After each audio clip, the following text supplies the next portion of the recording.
आज हम एक बहुत सुंदर एपिसोड लेकर आपके सामने उपस्थित हो रहे हैं। आज का साधना से जुड़ा हुआ ये जो हमारा एपिसोड है वो है अंतर यात्रा।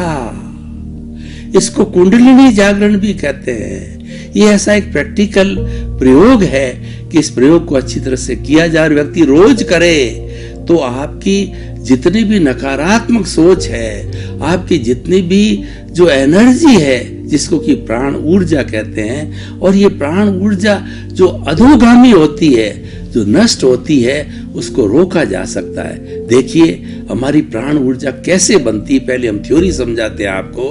तो प्राण ऊर्जा 4 चीजों से बनती है: भोजन, पानी, अग्नि और हमारी शुद्ध वायु, प्राण वायु।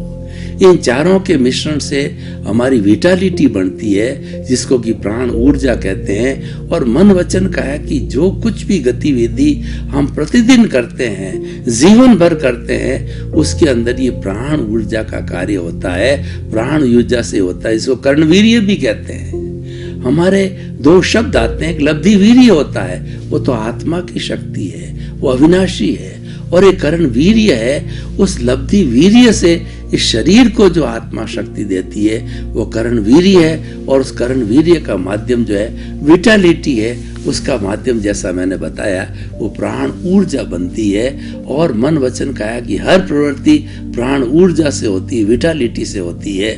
तो ये विटालिटी हम पैदा करते हैं तब ही हमारा जीवन आगे चलता है। और जिसकी विटालिटी सक्रिय होती है वो व्यक्ति एक्टिव होता है, वो व्यक्ति ज्ञानी होता है, और व्यक्ति जो है वो राग द्वेष से मुक्त होता है। तो उस विटालिटी को प्राप्त करने के लिए, उस जो है हमें ज्ञान को प्राप्त करने के लिए, और साथ साथ के अंदर हमारी जितनी जो विटालिटी नष्ट हो रही है उसका सदुपयोग करने के लिए ये प्रयोग किया जाता है। नॉर्मल व्यक्ति जैसे पशु पक्षी है, तो पशु पक्षी जो है वो जितनी इसकी इनकी विटालिटी है, जैसे कि हमारा जो ये जो हमारे नीचे जो इंद्रिय है, इस इंद्रिय सुख भोग के अंदर जो है उसको वेस्ट करते हैं। कैसे भोग है, विलास है, और जो है वो संतान उत्पत्ति है, और सारा सेक्सुअल कोर्स है, उसमें सारी ये विटालिटी एनर्जी समाप्त हो जाती है। लेकिन अंतर यात्रा के माध्यम से जो लोग साधक होते हैं, जो लोग साधु होते हैं, जो लोग ज्ञानी होते हैं, इस विटालिटी को जो है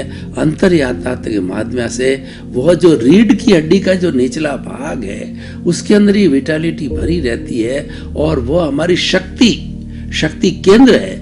रीढ़ की हड्डी का निचला भाग है वह शक्ति केंद्र होता है। उसके नीचे जो सारा पोर्शन होता है वहां पे एक तालाब की तरह, एक समुद्र की तरह ये विटालिटी भरी रहती है। और ज्ञानी पुरुष जो होते हैं, साधक लोग होते हैं, इस विटालिटी को अंतर यात्रा कुंडलिनी जागरण के द्वारा जो है वो ऊपर उठा लेते हैं। कैसे उठाते हैं कि जो जहाँ पर जो भरी हुई है वहाँ पे जैसे कि हम थर्मामीटर का ब्लेडर दबाते हैं, तो उसी तरह से हमारा गुदा को दबा करके और श्वास को भर करके, और रीढ़ की हड्डी का जो स्पाइनल कॉर्ड है उसके माध्यम के श्वास के साथ साथ में उस भरी हुई एनर्जी को पिछले हिस्से से ले जा करके, और फिर जो हम इसमें शस्त्र सार में ला करके जोड़ देते हैं। ये रीढ़ की हड्डी हमारी पीछे है, तो इसका मार्ग भी जो है उसके अंदर जो व्हाइट कॉर्ड होता है, उस कॉर्ड के अंदर मार्ग होता है, उस मार्ग के माध्यम से जो है हम इसको ऊपर की ओर उठा लेते हैं। और ये बार बार किया जाता है। इसके अंदर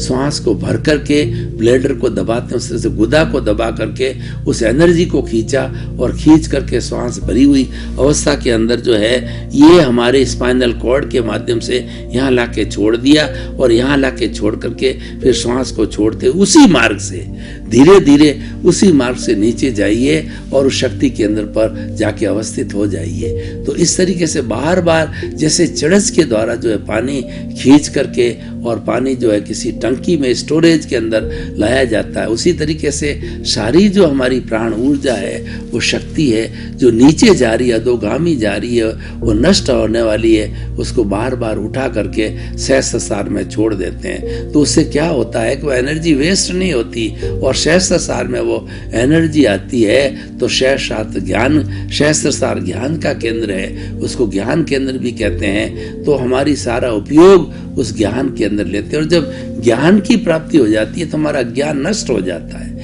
अज्ञान को नष्ट करने के लिए ज्ञान की प्राप्ति होती है। अज्ञान एक आत्मा और शरीर के बीच में वेल्डिंग है। उस अज्ञान को हम ज्ञान के माध्यम से काट सकते हैं और ये ज्ञान जो है सारा सहस्त्र सार पे इकट्ठा होता है। कुंडलिनी जागरण से, अंतर यात्रा से, भीतर की यात्रा से किया जाता है। तो हम इसके लाभ आपको और भी बाद में बताएंगे।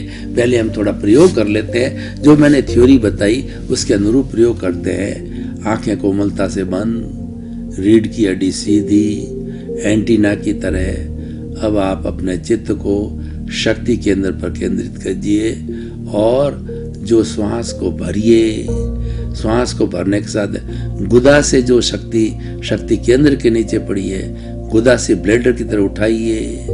अब आप साक्षात अनुभव कीजिए कि भरे हुए श्वास के साथ में जो व्हाइट रंग का रीढ़ की हड्डी के स्पाइनल कॉर्ड है, उस कॉर्ड में जैसे थर्मामीटर पारा चढ़ता है, उस पारा की तरह धीरे धीरे धीरे वो एनर्जी ऊपर चढ़ रही है, ऊपर चढ़ रही है। चढ़ के जो सहस्त्र सार है, हमारा जो चोटी का स्थान है, वहाँ पे उस शक्ति को छोड़ दीजिए। और अब आप पुनः श्वास को छोड़िए और छोड़े हुए श्वास के साथ में उसी रास्ते से धीरे धीरे स्पाइनल कॉर्ड से आइए और आकर के और जो शक्ति केंद्र है हमारा, वहाँ पे अवस्थित हो जाइए। ये प्रयोग दूसरी बार करते हैं। श्वास को भरिए, गुदा को दबाइए। जैसे ब्लैडर के साथ में हमारी शक्ति खिंच गई है, तो भरे हुए श्वास के साथ ये शक्ति को धीरे धीरे स्पाइनल कॉर्ड के जरिए ऊपर उठाइए। धीरे धीरे देखिए कि थर्मामीटर के अंदर पारा चढ़ता जाते धीरे धीरे एनर्जी चढ़ रही है। उस एनर्जी को चढ़ने दीजिए और सहस्त्र सार पर ला करके छोड़ दीजिए। अब आप सांस को निकालिए और धीरे धीरे उसी रास्ते से स्पाइनल कॉर्ड से होते हुए धीरे धीरे आप शक्ति केंद्र पर आइए।